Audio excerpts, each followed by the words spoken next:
아멘. 오늘 출애굽기 40장 34절에서 38절까지 말씀 가지고 하나님이 원하시는 기도하는 공동체라는 제목으로 함께 말씀 나누도록 하겠습니다. 한번 따라해 보죠. 하나님이 원하시는 기도하는 공동체. 우리가 기도하는 공동체가 되어야 된다는 것이죠. 우리 지난주에 우리가 말씀을 나눴는데요. 기도하는 자와 기도하지 않는 자의 열매에 대해서 이야기를 나눴죠. 그래서 이 두 그룹, 기도하는 사람과 기도하지 않는 자들의 그 영적인 열매가 다르다라고 이야기 드렸죠. 우리가 영적인 열매를 거두기 위해서는 기도해야 된다라고 말씀을 나눴습니다.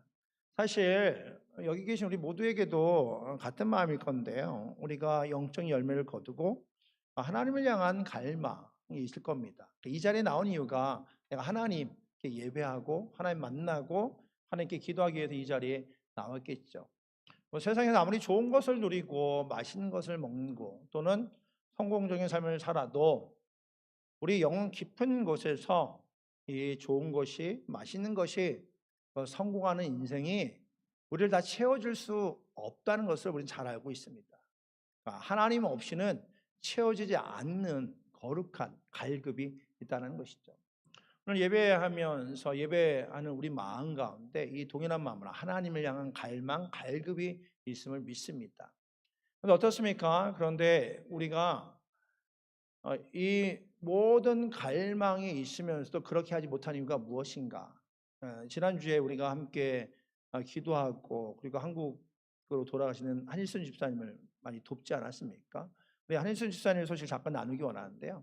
여러분께서 사랑해 주시고 섬겨 주시고 기도하는 덕분에 한국에 안전하게 잘 도착했습니다. 집사님 위해서 그동안 많이 섬겨 주시고 또 기도해 주신 모든 분께 감사를 드립니다. 그래서 제가 공항에 우여곡절 끝에 공항에 도착을 했는데요. 그 공항에서 마지막에 기도해드리고 사진 찍고 또 한국 가셔서 따님이 사진 보내 오셨습니다. 잘 도착했다고.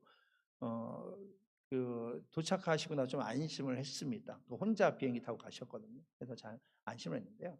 사실 지난주에 예배 시간에 잠깐 스토리가 있지 않았습니까? 우리 2부 예배 들으신 분들은 잘 아시겠지만 이제 한국 가시니까 우리가 축복하는 마음으로 기도하기 위해서 우리 집사님을 위해서 기도해 드렸지 않습니까? 그래서 집사님께 기도해 드리려고 앞으로 나오시라 하면은 대부분의 분들이 앞으로 나오십니다.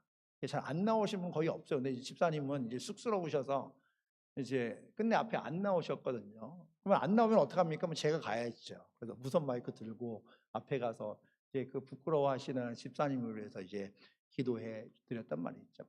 충분히 이해하죠. 사실 이 앞에 나온다는 것이 뭐 쉽겠습니까?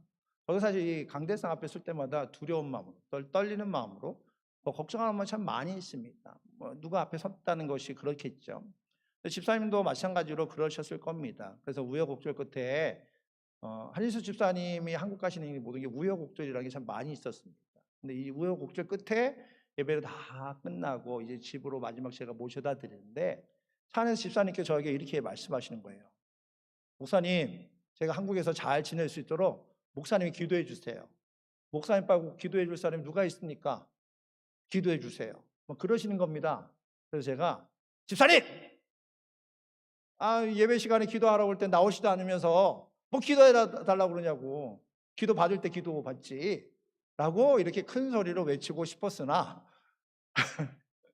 이런 마음에서 집사님! 이렇게 얘기하고 싶었으나 제가 부드러운 속으로만 말했습니다. 이렇게 말하고 여기까지 막 그렇게 얘기하고 싶었으나 제가 겉으로 그냥 제가 집사님 위해서 기도해 주겠습니다. 라고 침착하게 이야기하고 또 공항에서 게이트 앞에서도 마지막으로 사실 공항에 10분 전에 도착했거든요. 게이트 그 프론트 닫히기 전에.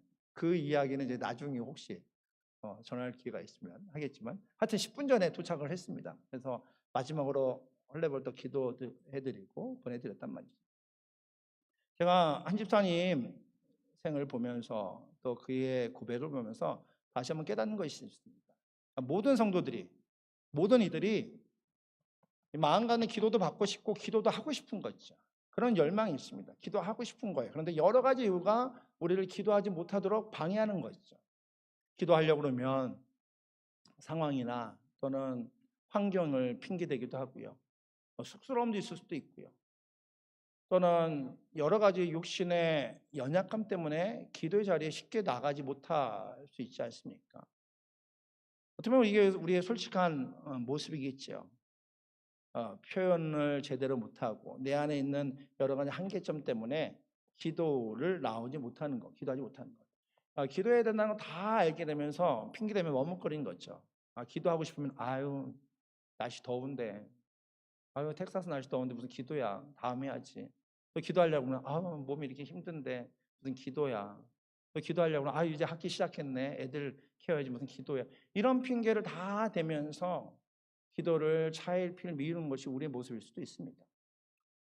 하나님은 우리가 그런 연약함 속에 계속 머물러 있기를 원치를 않으십니다. 그 핑계에 머물러 있지를 않기를 원하신다는 것이죠. 하나님은 오늘 출애굽기 40장 말씀을 통해서 이 개인의 기도가 개인의 기도를 머무르는 것이 아니라 우리 모두가 하나님이 원하시는 기도의 공동체로 일어서기를 원한다는 것이죠. 개인이 기도했던 것이, 개인이 은혜 받은 것이 이제는 공동체가 기도하고 공동체가 은혜 받기를 원하신다는 것입니다. 첫 번째로 오늘 말씀을 통해서 우리에게 주시는 영적 교훈 첫 번째는요, 말씀을 채워주는 공동체가 되어야 된다는 것이죠. 말씀으로 채워지는 공동체.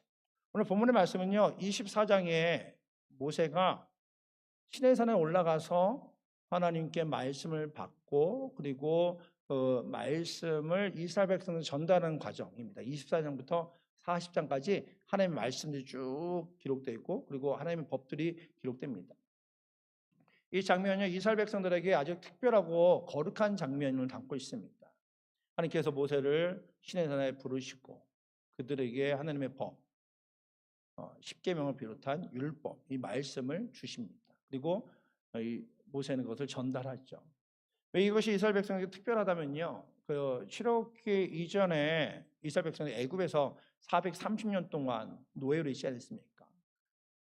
그때는 국가의 자격이 전혀 없었단 말이죠. 뭐 영토도 없고 그리고 민족을 하나로 묶을 그 법도 없었단 말이죠.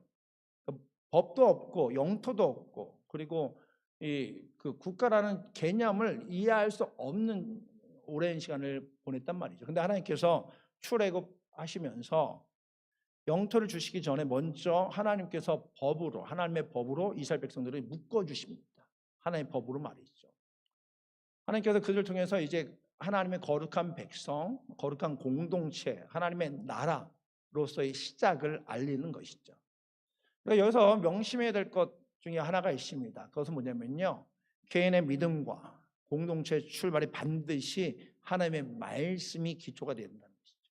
그러니까 저와 여러분의 믿음, 그리고 우리의 공동체의 믿음, 그리고 여러분의 각 가정의 그 가정이 하나님의 말씀이 기초가 되어야 된다는 것이죠. 특별히 기도하는 공동체, 또 하나님의 은혜를 경험하는 공동체, 하나님의 일하심을 경험하는 공동체가 되기 위해서는 가장 먼저 말씀이 채워져야 된다는 것입니다. 하나님의 말씀이라는 것은 단단한 기초 공사와 같죠. 그래서 만약 우리가 환상이나 또 기적, 눈으로 보이는 신비한 현상들 쫓아가는 공동체는요, 어려움이나 시련이 생기면, 시련이나 그 풍랑을 만나게 되면 모래 위에 세운 집처럼 순식간에 무너집니다. 그러니까 여러분의 신앙도, 여러분의 믿음도 점검해 보십시오. 그러면 여러분의 신앙생활이 또는 교회에서 생활하는 이 생활들이 또는 여러분과 하나님의 관계가 만약에 일순간에 흔들리고 넘어지고 있다면 지금 기초가 부족해서 그렇습니다. 기초가 든든하면 넘어지지 않죠. 기초가 더 든든하면 무너지지 않습니다. 그런데 우리가 조그만 일에도 넘어지고 무너지는 이유는 기초 공사가 잘 안 돼서 그렇습니다. 어떻게 보면 우리의 삶 가운데 기적이 먼저가 아니라 하나님의 말씀이 먼저죠. 물론 때로는 하나님께서는요, 저와 여러분의 기적을 보여주실 때가 있습니다. 남들이 경험할 수 없는 것을 경험하게 해주시기도 하고요, 그것을 통해서 하나님을 만나게 하시기도 합니다. 그런데 단순히 그 기적이나 현상이나 그리고 기이한 일들만 쫓아가게 된다면 때로는 그 일들이 우리에게 기적이나 또는 체험이 희미해지게 되면 우리의 믿음도 희미하게 된다는 것이죠. 그 기적이 먼저가 아니라 하나님 말씀 먼저다. 기도의 능력도 하나님 말씀에 근거하여 기도할 때 나타나는 것입니다. 그러니까 저와 여러분이 끊임없이 하나님 말씀에 세워져야 된다는 것이죠. 저와 여러분이 우리 공동체가 하나님 말씀으로 채워지기 위해서 끊임없이 사모하고 또 이를 위해서 함께 하나님 말씀 앞에 나가는 저와 여러분 되길 주님을 축복합니다. 두 번째는요, 기도의 영향력입니다. 이 기도의 영향력은 한 사람에서 공동체로 이어진다는 것이죠. 요즘에 인터넷 또 유튜브가 발전하면서 새로운 단어, 직업군이 생겨났죠. 그 중에 하나가 인플루언서입니다. 인플루언서. 여러분, 저도 젊었을 때 인플루언서라는 단어가 없었거든요. 최근에 생기지 않았습니까? 인플루언서들은 그 인플루언스라는 그 영향력이라는 그 단어에서 시작해서 그 영향력을 끼치는 사람, 인플루언서, 그 영향력 끼치는 사람을 의미합니다. 그래서 그들이 그 영향력이 물건을 팔고 또 세상 유행을 바꾸죠. 마치 그 연예인들 또는 스포츠 스타들이 사진 한 장, 말 한마디, 먹는 거 하나가 사업을 다 바꿔볼 정도입니다. 사진 한 장이요, 뭐 밀리언, 이 사진 하나 올리면 밀리언을 받는 거예요. 이렇게 가수가 사진 하나를 인터넷에 올리면 밀리언을 받기도 하고요, 10밀리언을 받기도 하고요, 그 이상 받기도 하고요. 그때만 비즈니스가 바뀌고 그렇게 된다는 것이죠. 혹시 여러분 인터넷에 여러분의 사진을 올리는데 돈을 받는 분 계십니까? 여러분의 사진을 잘 찍어요. 여러분이 막 밥 먹는 거 어디 뭐 식당에서 이렇게 밥을 먹었는데 그 밥 먹은 것 때문에 여러분 막 혹시 돈 받는 분 계십니까? 그럼 우리는 이거 인플루언서가 아무도 없는 거죠, 그렇죠? 저도 만약에 제가 이 성경을 읽고 이 성경이 너무 좋아서 여러분 이 성경을 사보십시오 해서 성경이 잘 팔리면 저도 인플루언서가 되겠죠. 근데 제가 사진을 올린다고 뭐 누구도 돈을 준 적은 없습니다. 인플루언서들은 그래요. 다른 사람의 생각이나 행동이나 구매 결정, 실질적으로 영향을 미치는 사람을 의미하는 것이죠. 기도도 그렇습니다. 기도는 확장되는 영향력이 있습니다. 한 사람이 진실하게 기도하면 이 진실한 기도와 기도의 능력이 매체가 돼서 이제 확장된다는 것이죠. 나 하나로부터 시작해서 우리의 가정이, 우리의 교회가, 우리의 지역이, 우리의 학교가, 우리의 이 전 세계 열방 가운데 우리의 기도를 통해서 기도를 나누게 된다는 것입니다. 한 사람의 기도가 공동체 전체를 바꾸는 강력한 영향력을 발휘한다는 것이죠. 그런 점에서 출애굽기 가정을 보면 그렇습니다. 모세 한 사람이 기도해서 엎드렸는데, 그리고 그가 하나님의 말씀을 받았는데, 그러므로 어떻습니까? 모세가 받은 말씀이 이스라엘 백성들에게 선포됐고요. 그리고 온 백성들이 오늘 말씀을 보니까는 하나님의 말씀을 순종하고 회막, 성막을 완성했을 때에 하나님의 임재를 경험하게 되는 것이죠. 그러니까 모세 한 사람이 하나님께 시선을 고정하고, 모세 한 사람이 하나님의 말씀을 듣고, 모세 한 사람이 하나님께 기도했는데, 그를 통해서 그의 관심이 이제는 그가 사랑하는 이스라엘 민족에게도 확장되는 것을 보게 되죠. 어떻게 보면 모세는요, 영적인 인플루언서입니다. 기도의 인플루언서. 그가 영적이고 그가 기도했기에 그가 또 다른 이들에게 영향력을 끼쳤다는 것이죠. 어떻습니까? 저와 여러분 어때요? 저와 여러분이 하나님을 믿는 것, 하나님께 나와 기도하는 것, 하나님 말씀대로 살아가는 것, 하나님 앞에 순종하는 것, 이것이 또 다른 이들에게 영향력을 미치고 계십니까? 이스라엘 백성들이 항상 모세의 이야기를 들은 것 아니지 않습니까? 틈만 나면 원망하고 불평하고 또 그것이 갈등이 되기도 하고 모세를 힘들게 하기도 했죠. 근데 모세가 끝까지 엎드려 기도하고 하나님의 말씀을 붙잡고 살아갈 때에 그것이 이 공동체의 영향력이 돼서 하나님께서 그를 통해서 공동체를 품으시고 공동체 가운데 하나님 일하심을 경험하게 하는 걸 보게 됩니다.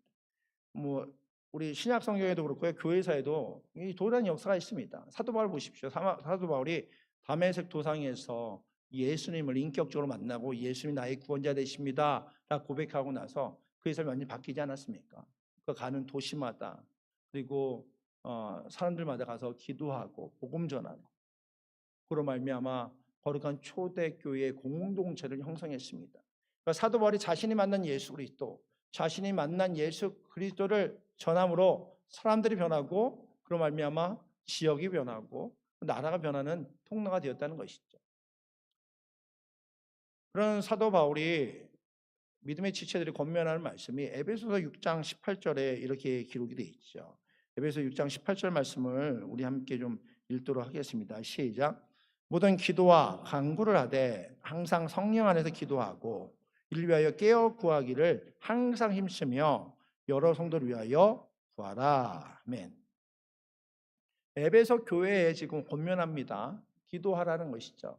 오늘 말씀에 기도하라는 게 몇 번 나옵니까? 한번 볼까요? 모든 기도와 간구를 하되 항상 성령 안에서 기도하고 이를 위해서 깨어 구하기를 항상 힘쓰며 여러 성도를 위하여 구하라. 한 절 말씀에 사도 바울이 믿음의 지체들에게 여러분 기도하십시오, 기도하십시오, 기도하십시오, 기도하십시오, 기도하십시오 권면하는 것이죠. 저와 여러분도 동일하게 하나님께서 이 말씀을 통해서 계속적으로 얘기하는 거예요. 기도하십시오. 여러분 기도하십시오. 여러분 가정을 위해서 기도하십시오. 여러분의 교회를 위해서 기도하십시오. 여러분의 친구들과 이웃들을 위해서 기도하십시오. 여러분의 그 형제들을 위해서 또 여러분의 자매들을 위해서 또 만날 많은 영혼들을 위해서 여러분 기도하십시오. 라고 권면한단 말이죠. 요한 웨슬리 목사님도 마찬가지입니다. 우리 감리교회 창신 요한 웨슬리 목사님도 산업화로 영적 쇠퇴기를 갖고 있던 그 영국 사회 속에서 그가 회심함으로 인하여 그를 통해서 영국 사회가 변화됐고 그리고 복음이 확장되는 역할을 감당하고 있죠. 요한 웨슬리 목사는 규칙적으로 살며 살았습니다. 새벽 4시에 일어나서 하루에 2시간에서 3시간 기도를 했다고 해요. 그래서 감리교회가 메소디스트 규칙쟁이 아닙니까? 그러니까 요한 웨슬리 목사님이 옥스퍼드에서 공부할 때부터 홀리클럽을 만들고 친구들과 함께 말씀을 나누고 기도하고 말씀대로 살려고 발버둥하다 치다가 성령 임재를 경험하고 본격적으로 이 사역을 하면서 새벽 4시에는 2시간, 3시간 기도하면서 하루를 시작했다는 거예요. 중요한 건 그 시간에 초점을 두는 것이 아니라 그가 기도로서 하루를 시작했다는 것이죠. 기도로서 하루를 시작하고 기도하면서 하나님의 은혜를 받았다는 것입니다. 그러니까 기도했던 그 삶이 공동체의 그 영향을 끼치 공동체 운동으로 이어지게 됐고 감리교 사역으로 확장돼서 영국 사회와 지금까지 이 감리교회 확장되는데 복음을 전하는데 큰 역할을 하게 됐죠. 보십시오. 한 사람이 기도했는데 이 기도의 영향이 얼마나 큰지 볼 수 있지 않습니까? 이번 여름 기도에 대해서 말씀을 나누면서 저의 이야기를 나눴는데요. 저에게 있어서 하나님의 역사심과 성령의 임재를 경험한 것, 또 늘 기도하던 것은 바로 늘 예배하던 것, 그리고 늘 찬양하던 것, 늘 섬겼던 교회 공동체에서 있었습니다. 특히 기도에서 경험하고 배운 것이 그렇습니다. 뭐 기도를 배우기 위해서 때로는 기도원도 가보기도 하고요. 또는 그 기도를 가르치는 그 컨퍼런스를 가보기도 하고요. 중보기도 컨퍼런스나 기도학교에 참여하기도 하고 거기에 진행을 맡아보기도 했죠. 근데 가장 강력한 하나님의 일하심과 성령의 임재, 하나님의 임재를 하나님의 은혜를 경험한 것은요. 늘 기도하던 예배당이었습니다. 제가 성경세례를 받고 하나님의 강력한 은혜를 경험한 것이 고2 겨울방학이었습니다. 한국은 겨울방학 때 수련을 많이 합니다. 왜냐하면 3월 달에 학기가 시작하지 않습니까? 그러니까 학기 시작할 때 수련을 많이 하는데요. 저도 저희 모교회에서 중고등부 집회 리트리트시 있었습니다. 그때 부목사로 사역하셨던 분이 지금 한국에서 교회학교 사역을 열심히 박연훈 목사님이라고 감리교회에서 교회학교 사역 굉장히 열심히 분이셨는데요. 이분이 예배당에 중고등부 학생들 다 모아놓고 기도하고 예배하고 겨울방학에 이런 리트릿을 했단 말이죠. 저희 모교에도 저희 교회 구조가 좀 흡사했는데 저희는 한 1,500명 정도 모이는 교회였는데요. 그 예배당의 앞에 이렇게 카페트가 있었습니다. 저희 교회처럼 말이죠. 그러다 보니까 카페트가 있다 보니까 기도하기 원하는 분들은 카페트에 와서 무릎 꿇고 기도하고 거기서 예배를 했죠. 중고등부 수련회 때도 이렇게 학생들과 함께 친구들과 함께 이 카페트에 모여서 같이 집회를 했죠. 이렇게 앞에 모여서 하나님의 은혜를 구하면서 말이죠. 정말 열심히 기도를 했습니다. 왜냐하면 하나님의 은혜가 필요했거든요. 또 신학대학을 가야겠는데 그럴 만한 콜링과 또 하나님의 그 인도하심이 나에게 부족하다가 느끼니까 하나님께 도우심을 구하면서 하나님의 은혜를 부어달라고 성령의 기름 부으심 불러달라고 정말 뜨겁게 기도했습니다. 그때 그 기도했던 장면이 지금도 잊혀지지가 않습니다. 기도하며 하나님의 도우심을 구할 때에 하나님께서 기름 부심을 허락하여 주시고 성령의 임재를 경험하는 경험을 하게 되었죠. 뿐만 아니라 이제 전도사와 이제 부목사 사역할 때 보면요, 가는 교회마다 기도를 강조하는 겁니다. 금요 기도에 또는 새벽 기도에, 그리고 뭐 부흥회, 중보기도, 한국에서 있을 때도 또 달라스에 사역할 때도 기도를 강조하면서 기도에 대해서 정말 열심히 교회에서 사역을 하고 경험을 했죠. 그러다 보니까 어때요?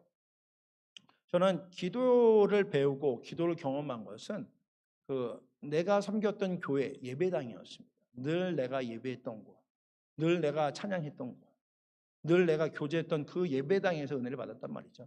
만약에 누군가가 목사님 전 기도를 배우고 싶은데 어디 가서 기도를 배우면 좋겠습니까? 저는 기도하고 싶은데 어디 가서 기도하면 좋겠습니까? 하면 저는 여러분의 교회에 가십시오.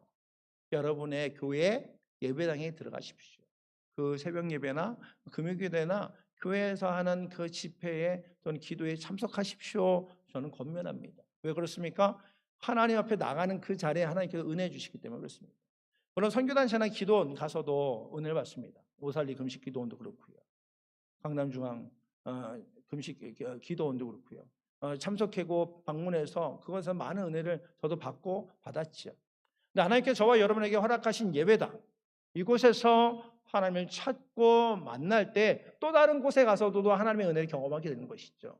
이곳에서는 하나님을 체험하지 못하고 이곳에서 기도하지 않은데 다른 곳에서 더 많은 은혜를 사모하거나 일하심을 경험하는 그런 모순이라는 것이죠. 제가 목회자로서 또는 한 사람의 그리스도인으로서 그렇게 큰 욕심은 없습니다. 그러나 제가 가지고 있는 영적인 거룩한 욕심이 하나가 있습니다. 그것은 오늘 출애굽기 40장과 같은 그 역사하심이 우리 가운데 나타나는 것입니다. 하나님 임재를 경험하고 하나님의 일하심을 경험하고 하나님이 하나님 되심을 인정하고 그렇습니다. 하나님께서 나의 아버지 되심을 믿습니다. 예수님께서 나의 구원자 되심을 믿습니다. 성령께서 우리와 함께 하심을 믿습니다. 그래서 우리가 함께 모여서 예배하는 예배 가운데 강력한 하나님의 일하심과 역사하심을 경험하는 욕심이 있습니다. 우리 교회 모든 세대가 우리 모든 성도들이 함께 모일 때에 정말 열정적으로 하나님을 찬양하고 하나님의 임재를 체험하고 하나님을 인정하는 것, 이것이 저에게 가지고 있는 영적인 욕심, 그리고 제가 가지고 있는 유일한 욕심 중에 하나죠. 오늘 본문 말씀 한번 보십시오. 34절과 35절 말씀 한번 같이 읽어볼까요? 구름이 시작. 구름이 회막에 덮이고 여호와의 영광이 성막에 충만하매 모세가 회막에 들어갈 수 없었으니 이는 구름이 회막 위에 덮이고 여호와의 영광이 성막에 충만하였으며. 하나님의 영광이 그 성막 안에, 그러니까 하나님이 예배하는 그리고 제사하는 그 성막 안에 가득하는데 그 위엄이 얼마나 큰지 그 여호와의 영광이 가득했다라고 기록해 있습니다. 대단한 광경 아닙니까? 하나님의 영광이 압도되어 있는 장면. 제가 그래서 이 AI한테 물어봤습니다. 이 말씀 구절 주고 이 말씀을 그림으로 그려줘. 어떤 이제 그림으로 그려주거나 어떤 그 AI는 저는 그 단어를 사용하고서 인식하기 때문에 그림을 그릴 수 없습니다. 뭐 이렇게 이야기하고요. 어떤 그 AI는 그림을 그리는데 아무리 봐도 제가 보기에는 마땅치가 않은 겁니다. 이 34절과 35절에 이 여호와의 영광이 충만하다, 여호와의 영광이 가득하다, 그래서 말로 표현하기가 참 쉽지가 않죠. 그렇지 않습니까? 하나님과 우리가 하나님과 만남, 하나님 앞에 나와서 하나님이 하나님 되심을 인정하는 것, 하나님이 우리를 사랑하시고 우리를 품어주시고 우리 가운데 함께 하심을 경험한다는 것이 그림으로 표현되겠습니까? 그러나 분명한 사실은 하나님을 인정하고 하나님을 고백하는 이들 가운데 하나님께서는 함께 하시고 역사하신다는 것이죠.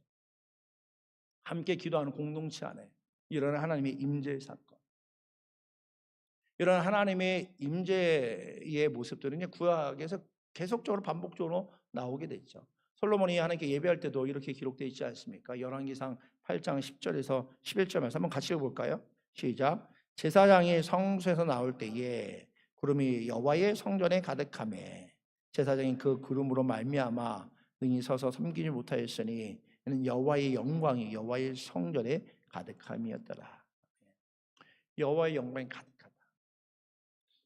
하나님을 인정하고 하나님께 모든 것을 내어드리고 또 하나님이 우리 삶의 모든 것 되심을 고백하는 그 예배의 현장이 바로 이런 모습이 있죠. 이 모습은요, 이사야 선지자도 동일하게 고백을 하고요. 지난주 우리 공동체 성경 읽기 이사야서 아니었습니까? 그것을 고백하고 에스겔도 환상 중에 여호와의 성전 가운데 가득한 하나님의 임재와 그 영광을 고백합니다.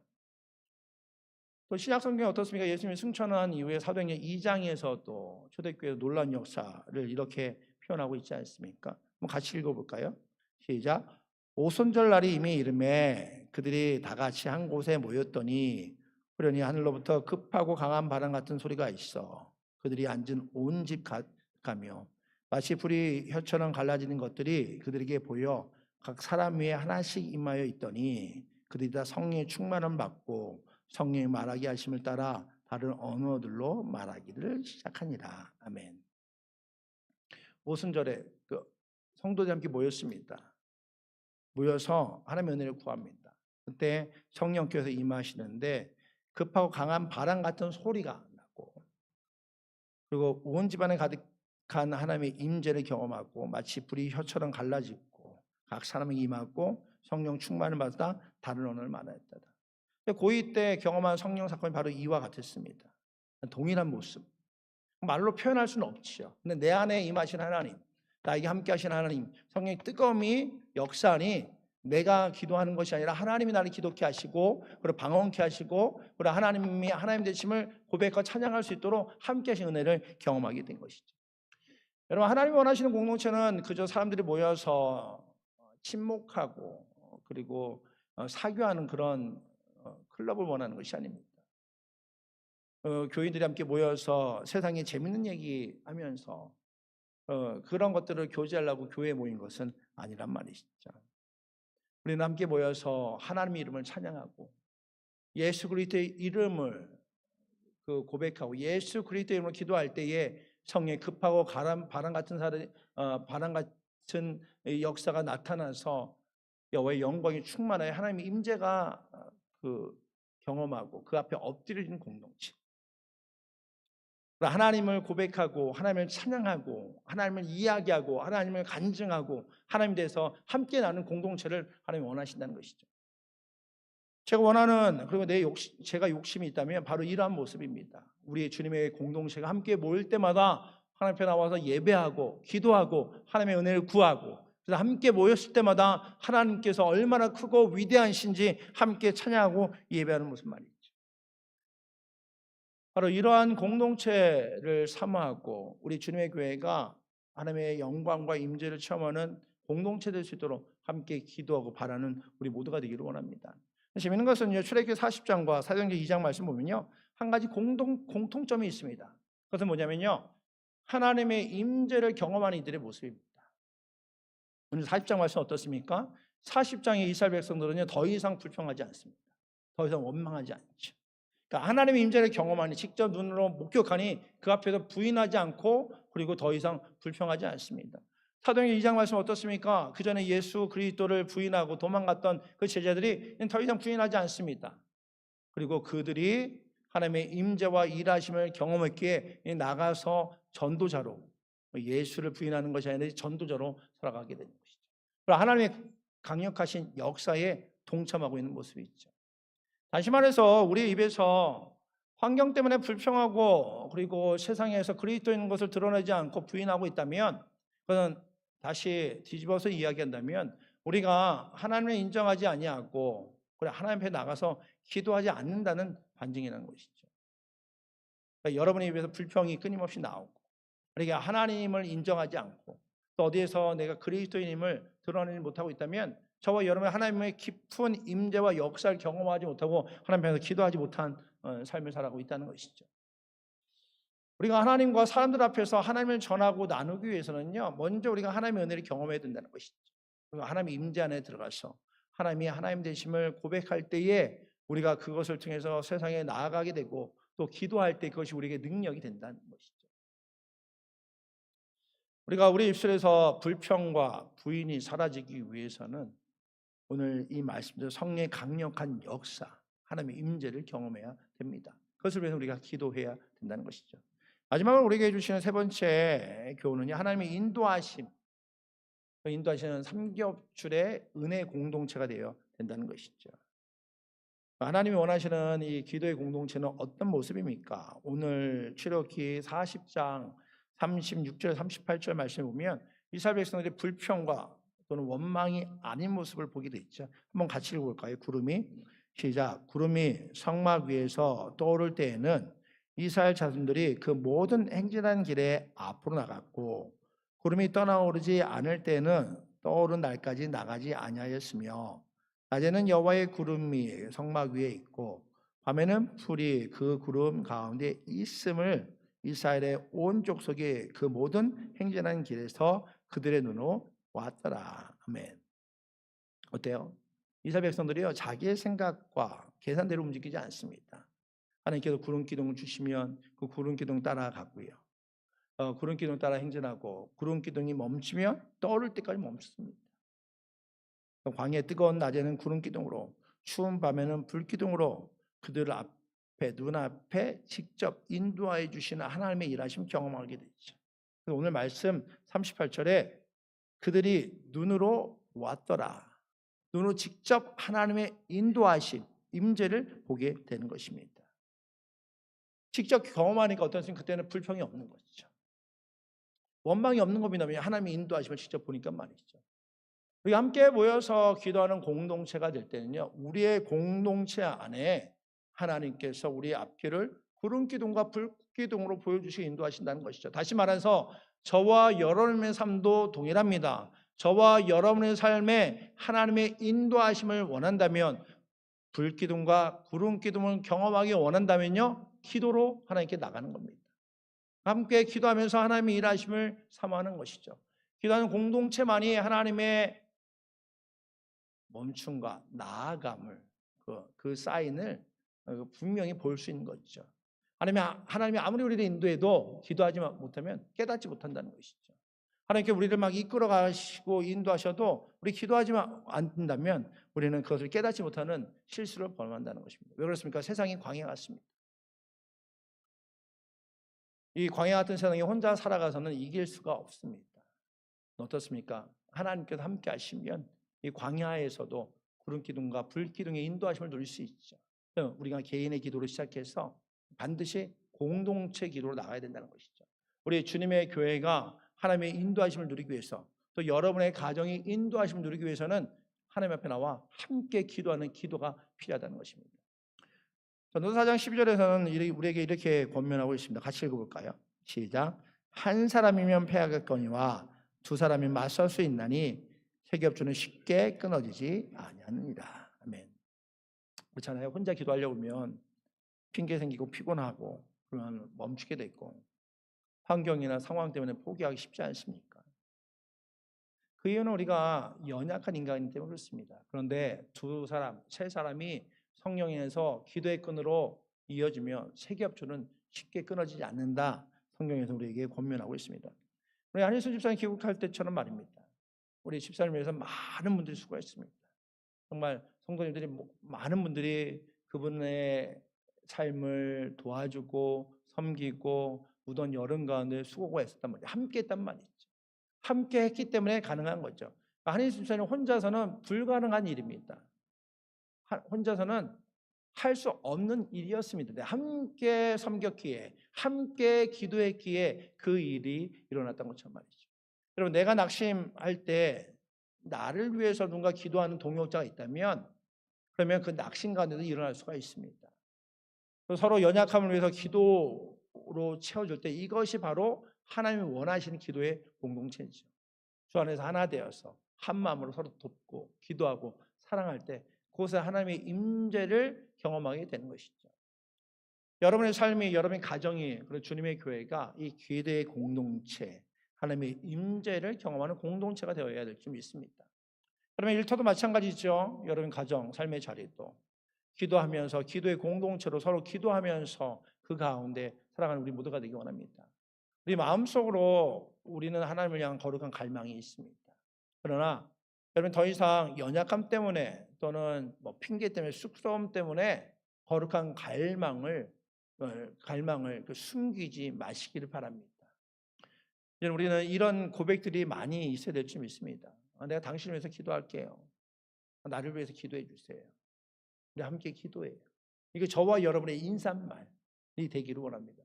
우리 옆에 분에게 한번 그렇게 한번 이야기하죠. 내가 당신을 위해서 기도할게요.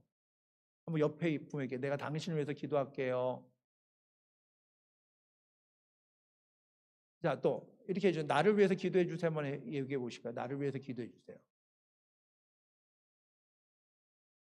저만 보고 계신 분들은 제가 이제 기도해 드리는 겁니다. 그래서 저만 보고 계신 분은 저를 위해서 기도하셔야 되고, 또 다시 우리 함께 기도해요. 이것이 우리의 인사가 되기 원하고 우리의 그 대화가 되기 원합니다. 내가 집사님 위해서 기도할게. 나를 위해서 기도해 줘. 우리 함께 기도해. 그래서 그것 때문에 교회 와서 함께 기도하고 함께 예배하고 함께 찬양하고, 그것이 우리의 일상의 언어. 여러분의 입술에서 기도했더니 하나님이 이런 은혜를 주셨어요. 하나님께서 이 기도 가운데 함께 해주셨어라는 고백이 일어나기 원합니다. 그래서 우리가 우리의 자리에 이 연약한 자리를 들고 일어나 기도의 자리를 나오기를 기다리고 계십니다. 또 하나님의 말씀으로 우리가 우리의 심령과 공동체가 채워지기 원한단 말이죠. 공동체 성경이 계속적으로 하고 있지 않습니까? 이제 예레미야 말씀 같이 나누고 있는데요. 적극적으로 읽으시고 들으시고 그 말씀을 묵상하시고 그 안에 우리에게 주신 풍성한 하나님의 교훈을 경험하는 우리 모두가 되기 원합니다. 또 우리가 서로 위해서 기도할 때, 기도하고 예배할 때 하나님이 함께 하시는 경험을 우리 모두가 되기 원합니다. 이제는 우리는 광야에서 불평하고 비난하던 이스라엘 백성의 삶에서 벗어나야 됩니다. 우리는 하나님과 이웃에게 불평하고 비난했던 그 입술에서 하나님께 나가 기도하고 하나님의 임재를 경험하고 하나님을 찬양하는 기도자의 복을 누리는 우리 모두가 되기를 바랍니다. 한 사람의 기도가 온 성도에게 거룩한 통로가 될 것이고요. 한 사람의 기도가 그 가정을 지키는 그 통로가 될 줄 믿습니다. 그리고 우리 모두가 함께 기도할 때 하나님께 일하시는 을 경험할 우리 모두가 될 줄 믿습니다. 8월이 시작됐습니다. 저희 교회 8월은 새로운 시작의 달 아닙니까? 여러분의 자녀들도 이제 학교로 돌아갈 것이고, 또 여러분의 일상을 돌아가게 될 것이고, 또 우리가 함께 우리에게 주신 사명, 외국에서 복음 전하고 캠퍼스 사역하는데 함께 하게 될 것입니다. 이 일을 위해서 우리가 함께 기도로 준비하고 협력해야 될 때란 말이죠. 이것을 위해서 출애굽기 40장 하나님의 역사를 경험하고 소원하는 우리 모두가 되기를 원합니다. 그래서 서로 기도할 때 하나님께 일하시는 역사를 경험하는데, 특별히 특별 새벽 기도회를 준비하면서 믿음으로 선한 싸움을 싸우기 위해서 지금부터 준비하고 또 특별 새벽 기도를 통해서 하나님께 나가는 우리 모두가 되기를 원합니다.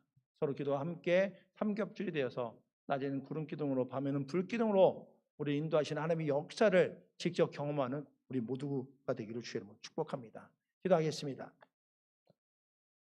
하나님 감사합니다. 오늘 주 앞에 나왔습니다. 주 앞에 나와 기도할 수 있는 것, 예배할 수 있는 것, 우리에게 큰 특권인 줄 믿습니다.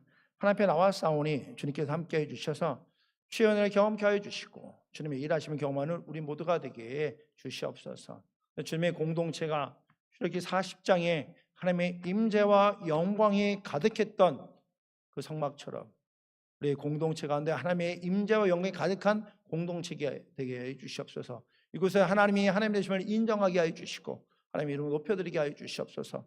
기도로 나가게 하여 주시고 우리 공동체가 기도로 삶을 살아가는 우리 모두가 되게 해 주시옵소서. 또 우리가 우리의 일상이 기도가 되게 하시고 우리의 대화와 언어가 기도가 되게 해 주시옵소서.